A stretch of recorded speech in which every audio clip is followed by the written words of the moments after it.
Now, do you remember those key parties of the 70s? No? Those ones. Couples would go to a party, the men would leave their keys in a bowl, and at the end of the night, the women would choose a set of keys and go home with someone else's husband. Well, it looks like swinging is back in a big way and it's becoming mainstream. Jess and Lawrence own Our Secret Spot. It's a swingers club in Sydney, well, there's a couple actually, and they join us now to give us their new take on a retro theme. It's good to see you guys. Hello. Can I ask, so just to begin with, not only are you business partners, you are actual partners as well. What came first, the business or the relationship? The relationship came first. So we've been together for almost 7 years in April. I don't remember the date because I'm the guy in the relationship. But the business came afterwards. So we discussed it prior to getting together and then opened it maybe 6 months afterwards. 12 months. 12 months. And you guys are obviously swingers yourselves as well. Was that something you started the relationship knowing, or did you have to have a conversation about it? How do you raise the subject? Sure. So Jess and I went on a date together, and I brought it up as part of, because I'd already been part of the lifestyle. Yep. On the first date? On the first date. On the first date, he was very open about everything. I was bold. It took, obviously, Jess had not done it before, so there was a bit of, a lot of discussion. So it took quite a few months before anything actually happened, but the seed was already there and saying, this is how I want to see my life. And so it wasn't a shock that she would find out later, sort of thing. Oh, No, yeah, it wasn't a shock. And I think Lawrence was very good at making sure he communicated everything and, getting me to read a few books about it as well. So Sex at Dawn, The Ethical Slut, so I could sort of read up about it on my own.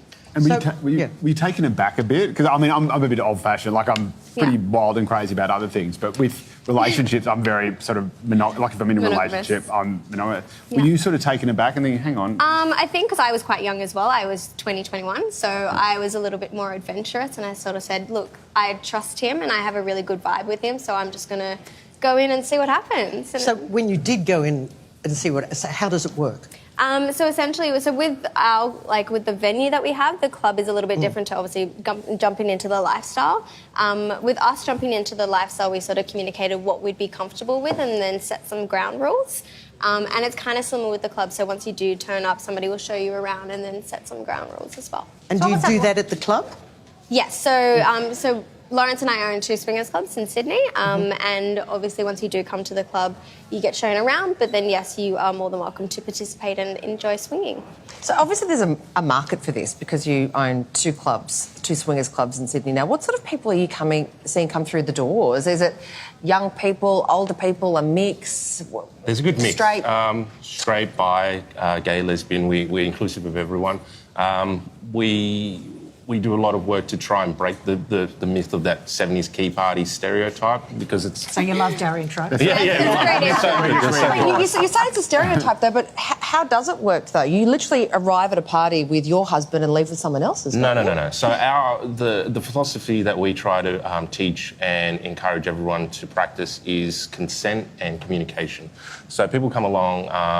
and in their relationship, they might have their own set of rules and boundaries, and whatever it is, whatever their idea of fun with other people looks like. Some people might just be interested in playing with each other, with other people watching. Some people obviously want to swap partners. Some people just there's a variety of things that people can do, and that's how we encourage people to practice. Is like do what makes you feel comfortable and what your idea of sexy is, and then go from there. And does that happen at the club, or do you just meet the people at the club and then go and do it somewhere else? What we try and tell people to do is, in your own relationship, talk about what you're comfortable with before you get there, because you don't want to have because sometimes these conversations can be awkward. They can, bring up a lot of emotions. Yeah. It takes a lot of time to have these conversations. Do that before you get there. Once you get to the club, you should be comfortable and have your guidelines and rules. Rules, don't break those guidelines. Let's talk about it in the moment. What is it? Sorry to interrupt, Joe, but what is it about swinging? Is it that you want to keep sex fresh and have it with different people? Is it that element of... Because I'm a very jealous person. I don't think I could let anyone touch my husband. I'd have to slap her. Is it that kind of taboo that kind of makes it hotter for you? What is it exactly that attracts you to that? It's such a deep question. It's hard to answer that really quickly, but I'll do my best. So I think Answer it for us. as a species, as a creature, we're human beings. We're a sexual creature, and I think that sexuality is a big part of our core nature. So we find that, like, putting that responsibility of having one partner for the rest of your life to satisfy all your sexual needs is a huge ask. Especially, like, you know, you might meet them in your 20s or 30s, and then you're going to grow old together, and it's just like, people change. Things change. You can grow together and do different things, but there might be things you want to explore with other people that you haven't done before, and other people can fulfill other things in that part of your life. Jess, you just said something really interesting, that you do it for us. Yeah. You do it for your relationship. Would you still swing if you weren't with Lawrence? I've always wondered this because obviously I started swinging with Lawrence. I do think now that I've got the knowledge of swinging and I've obviously met so many beautiful people in the lifestyle, I think I definitely would. But I think maybe if you asked me in my early years, maybe 1 or 2 years into it, I might have still been on the cusp of not actually knowing what I wanted to do. I find this so fascinating. You've got your 2 clubs, okay, where people are free to come. They pay a cover charge. Is that how it works? What about out there in the suburbs? How popular is it? Would people be surprised at how popular it is? I think people would. I think, like, people think it's probably a closed door thing and, you know, you don't really hear about it unless somebody else tells you. But I think now that, obviously, Lawrence and I promote it a lot more openly, and we also have other people around the world that do promote it a lot more openly, I think you'll find that there is a lot more of it out there than you know. We are talking about swinging in the suburbs. It is growing in popularity, so much so we have Jess and Lawrence here. They have a couple of sex clubs in Sydney, and they've been giving us some insight into how it all works. We're talking about, before the break, jealousy and how to keep that in check, and the types of rules that you might need as a couple. Yeah. What sort of rules are in place with you two? Because you're not just business partners, you're partners in real life. Yeah. And what constitutes cheating if you're able to swing?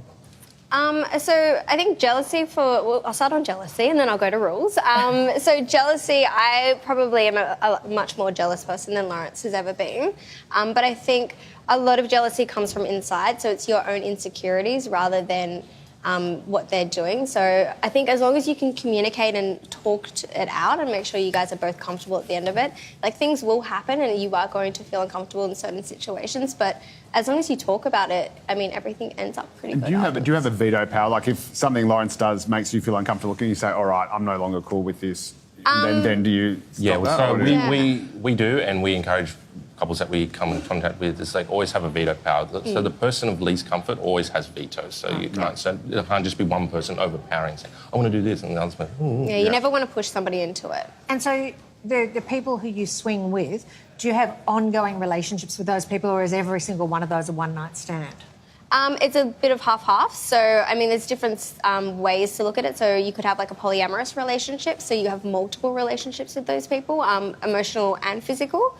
Or you could just have... So we have friends who we see quite regularly every day, just go have a drink, or we go to dinner with them and we don't play, or we play with them one weekend. So it's not a consistent play session. And how often would it be? Like, would you guys swing every weekend or every month? Or how often does it sort of happen? Is it a once-a-year thing or something? We're super busy, obviously, with the clubs on the weekends, so we're busy running them. So we do have to plan it out a little bit further now. We're more just, I guess, for want of a better word, opportunistic. I guess, like, we just say if we have the time and we're having a night off, then sure. Would it be unusual that a week went by when you wouldn't swing? Or? Yeah, no. Like, there'd be sometimes a week, a month, 2 months, and nothing happens. Depending on how busy we are. Yeah. It must get messy sometimes, these entanglements of relationships. Have you seen it kind of blow up before, and how do you navigate that? Because you say it comes from insecurities, but, I mean, if I saw my husband kissing another woman, I'd be more than insecure, I'd be irate. Yeah. We see it happen. People do the relationship just breaks down because there's, for whatever reason it is, there's jealousy, there's hurt, whatever it is. We try and help those people, but at the end of the day, in the club, there's not much we can do. Yeah. What goes on behind closed doors is between them. As I was saying to you in the break, it's like this lifestyle we find is like a magnifying glass. If you are quite comfortable with each other, you can express to each other what you find hot, what you find fun to do, this will only enhance it. If there are cracks there, if there are problems, breakdown in communication, this will enhance that as well, and then probably destroy your relationship. Can singles go in? We allow single women, mostly not for single men, because of there's a stereotype around that they can be a little bit seedy and they can linger and predatory. yes. So we try and make it safe for everyone. Is there a difference between swinging and just having an open relationship? So do both of you, if you're going to sort of, well, cheat probably the wrong word, but if you're both going to swing, you both have to be sort of with other people at the same time, or can one just go off and do something with someone else? I think it's really up to the way that you communicate your relationship. So it's different to everyone. So being open can be very different to everybody else. How do you guys do it? Do you always... I use the word open as an umbrella term for everything. So swinging, just general non-monogamy, polyamory, all that kind of stuff. And then everyone, they have these sub-branches of what they like to do. So swinging can look quite different to just an open relationship where you... Do you guys just swing, or do you have an open relationship where you can do other... We probably skate the line between both and I think because we're also super busy that we never really get the time to just always swing together. So we've opened up our relationship to explore different avenues. Do you see a time way, way, way into the future where you'll change, or is this forever? Or do you see yourself one day being able to settle down with one person? At this point in time, no, we don't see it as a change. I think it's going to be a forever for us. Forever? Yeah. And I think, especially coming from somebody who didn't know what swinging was until 7 years ago, I think I've learnt a lot about swinging and I've grown a lot in myself from swinging as well, and I've met a lot of beautiful friends in the lifestyle. So I think it's something I want to continue and grow and nurture. What did your family think? So they're aware of it, obviously, having the clubs and being so public about it. It was definitely an adjustment period for my family, being so young and obviously not understanding the concept, but they're very supportive of it now. So, I mean, they knew about the second club opening, so they were very supportive of that, and they still constantly, congratulate us. Are they watching this morning? I think my mum is. Hi, Mum. Well, you know what? If you're consenting adults and you're fine with it, whatever flops you mop, right? Jess and Lawrence, thank you so much. People can read about your sex clubs as well. They can go to where can they find out? On oursecretspot.com.au. Beautiful. Thank you so much for joining us. Thank you very much. Fascinating chat.